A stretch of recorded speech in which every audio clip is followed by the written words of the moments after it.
Bien-aimés frères et sœurs, vous connaîtrez la vérité et la vérité vous affranchira. Ça, c'est pas moi qui le dis, c'est la Bible qui le dit. Mais moi, je vous dis mieux.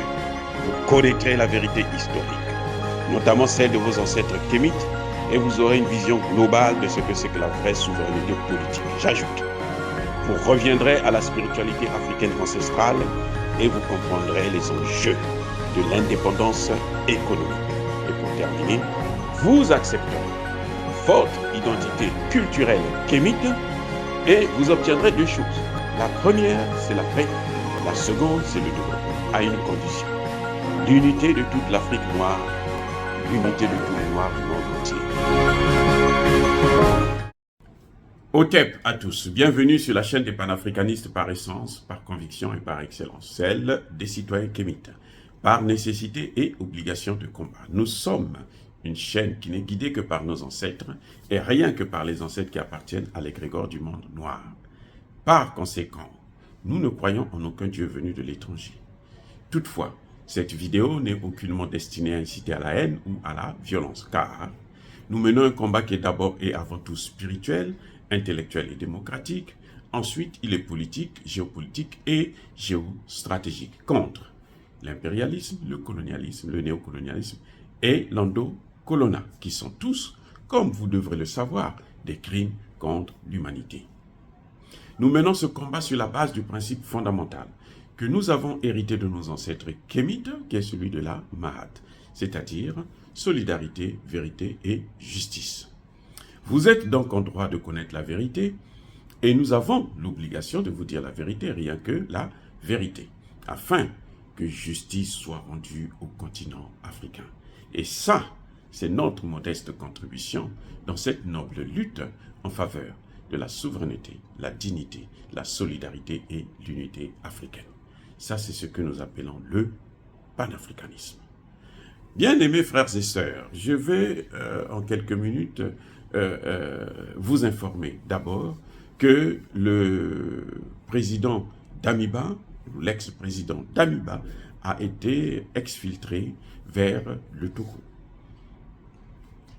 Les Français ont fait ce qu'ils avaient fait avec Blaise Compaoré. On l'a pris, on l'a amené en Côte d'Ivoire pour qu'il puisse se préparer à revenir en force. Il n'est pas allé au Togo pour aller dormir. Il n'est pas allé au Togo pour aller danser.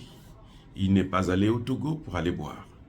Il est allé au Togo parce que ne vous fiez pas à ce que le Togo, la position du Togo vis-à-vis du Mali, ne vous fiez pas à ça. Il est allé au Togo pour tenter de revenir en force. C'est tout. Et ça a toujours été la stratégie de la France. Vous savez, le chien ne change jamais sa façon de s'asseoir.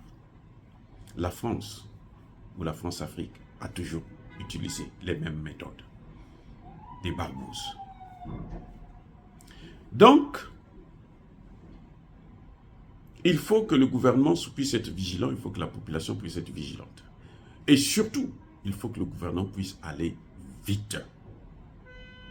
Il n'a pas de temps à perdre. La récréation est terminée.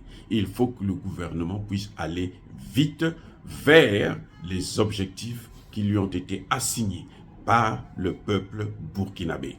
Notamment, le changement de partenaire, l'équipement de l'armée. Ce sont les deux choses. Et c'est ça qui fermera la porte à Damiba pour revenir. Parce que sans l'appui du gouvernement, monsieur le capitaine Traoré, sans l'appui de cette population-là, vous n'êtes rien. Vous êtes un papier, on va souffler sur vous comme si rien n'était. Sachez-le, vous avez pris le pouvoir vendredi. De vendredi jusqu'à samedi, vous n'avez pas pu confirmer ce pouvoir. Il a fallu que samedi, la population sorte pour que dimanche, Damiba signe sa démission. Retenez la leçon qu'on vous donne. Retenez bien cette leçon. ce gouvernement avait demandé à Kaboré de faire ce qu'ils ont demandé à Damiba.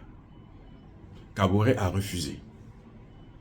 Damiba est venu, on l'a soutenu. Damiba arrive, on lui pose les mêmes problèmes, avec les mêmes solutions. Damiba refuse de regarder ses problèmes, refuse de regarder ses solutions. Vous êtes venu. Si vous faites la même chose, vous aurez aussi les mêmes conséquences. Et la seule chose pour vous, pour faire barrage à Damiba, parce que la France va mettre les moyens. Ça prendra le temps que ça prendra, 2 ans, 3 ans, 4 ans, 5 ans. Donc, vous devrez mettre des bases solides. Parce que la France-Afrique, il y a une chose que je devais vous dire, la France-Afrique ne pardonne jamais. Ce que vous avez fait là, vous avez affronté la France-Afrique. Là, déjà, là, vous êtes l'ennemi de la France-Afrique. Même s'ils vont vous faire de très longs sourires, écoutez-moi bien, ils vont vous faire de très longs sourires. Ils vont vous lécher les bottes. Ne tombez pas dans ce piège-là. Je sais que vous avez étudié à Pau, très bien, en France. Et qu'on va envoyer comment on les appelle, vos anciens collègues à l'école de militaire pour venir vous endormir. Ah, voilà, voilà, c'est bien, on va vous aider. La France, là, ne comptez pas sur elle, parce qu'elle n'a pas les moyens d'aider une armée africaine, parce que l'armée française elle-même ne vaut absolument rien sur le plan international. Eh oui, ce n'est pas une armée. Les militaires français savent qu'ils ne peuvent pas tenir une guerre de haute intensité pendant plus de 3 jours. Une guerre comme en Ukraine, là, ils ne peuvent pas tenir 3 jours. C'est fini, ils seront anéantis. Donc, comment voulez-vous qu'une armée qui ne vaut rien puisse vous élever, puisse vous réconforter? C'est pour ça que lorsqu'on lui donne de l'argent, elle prend cet argent, elle dépense cet argent, mais elle ne donne pas le matériel, elle ne donne pas les produits. Ils ne sont même plus industrialisés. La France n'est plus un pays industrialisé, c'est un pays touristique qui vit sur les services. Le seul pays industrialisé en Europe, là, c'est l'Allemagne. Mais l'Allemagne est aussi en train de tomber parce qu'elle est en train de perdre le gaz russe. Notamment avec le sabotage de Nord Stream 1 et 2, c'est fini. Donc, ne comptez pas sur eux. Comptez sur ceux qui peuvent vous donner, qui en ont. On ne donne que ce que l'on a. On ne donne pas ce que l'on n'a pas. Et la technologie russe, la Russie est la première puissance militaire au monde. C'est vrai qu'elle a un petit budget. Le budget militaire américain est de 780 000 milliards.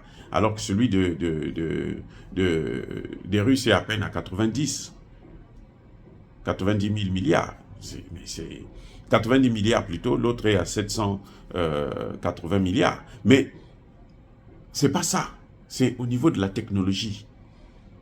Les Russes ont les missiles intercontinentaux que les Américains n'ont pas et que les Américains n'arrivent pas à stopper jusqu'à présent. Donc, faisons confiance à celui qui a ce dont nous avons besoin. On va vers celui qui a ce que nous voulons. Et puis, n'oubliez pas que ce sont eux qui ont fait la guerre, qui ont amené les terroristes sur nous, en détruisant la Libye et tout. Et puis, voilà, ce sont eux qui entretiennent. Le Mali a des preuves que l'armée française, c'est elle qui alimente les terroristes et leur donne des informations. Ouais. Donc, si vous voulez faire barrage à Damiba, il n'avait pas de raison de sortir du pays, en ce net moment. Vous savez pourquoi? Parce que sa vie n'était pas en danger. Il n'est pas malade. Pour dire que, bon, comme il est malade, peut-être que pour les soins, il faut qu'il aille à l'étranger et tout, là où il y a des meilleurs hôpitaux. Non. Et les meilleurs hôpitaux, ce n'est pas au Togo. Vous comprenez? C'est juste parce que le Togo, c'est juste à côté. On peut facilement le faire revenir dans des avions militaires français. La vie de Damiba n'était pas en danger, puisque Damiba a donné sa démission après des négociations devant les sages. Dieu merci pour ces sages qui ont pris leurs responsabilités. Je préfère parler de sages, je ne veux pas parler des religieux et autres là. Non, je préfère parler de sages. Nos sages nos aînés, nos grands-parents, nos frères, qui ont mené ces négociations, sont des sages. Damiba a accepté devant eux que bon, je laisse le plus jeune prendre les choses en main parce que moi j'ai failli. Il a reconnu, en posant sa démission là, Damiba reconnaît indirectement qu'il a échoué. Il n'a pas pu satisfaire le peuple, il le sait très bien. Mais Damiba sait aussi que si lui, il ne satisfait pas ce peuple-là, il va tomber, forcément. Que ce soit par le fait de Damiba ou de quelqu'un d'autre. Et les Français, pour eux, si on ne leur donne pas ce qu'ils veulent, c'est-à-dire le Burkina Faso, s'ils n'occupent pas le Burkina Faso, comme ils ont fait avec le Niger, ben, ils vont chercher tous les conseils qu'ils vont donner à ce type-là, à Traoré, ça va être pour l'amener vers un échec qui fera ce que la population puisse le faire partir. Et puis, peut-être qu'à ce moment, ils pourront mettre quelqu'un qui va satisfaire leurs besoins. Donc, c'est une guerre en permanence, tant que la France est là, tant qu'on utilise le franc CFA. C'est clair et c'est net. Dire cela, c'est inciter à la haine ou à la violence, non. Il y a ma colère, VO. Il y a ma lembe. Ok? Soyez bénis. En tout cas, je persiste et je signe. Soyez bénis par le Dieu des Kémites. J'ai dit et j'assume. Abou, Abia.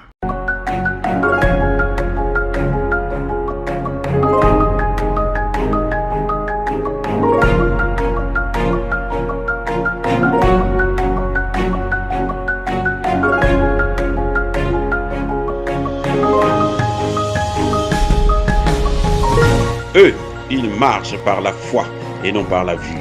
Mais moi, je vous conseille vivement de marcher par la connaissance scientifique et historique, notamment celle de nos ancêtres kémites, par les 5 sens et par l'intelligence. Abou, Abia.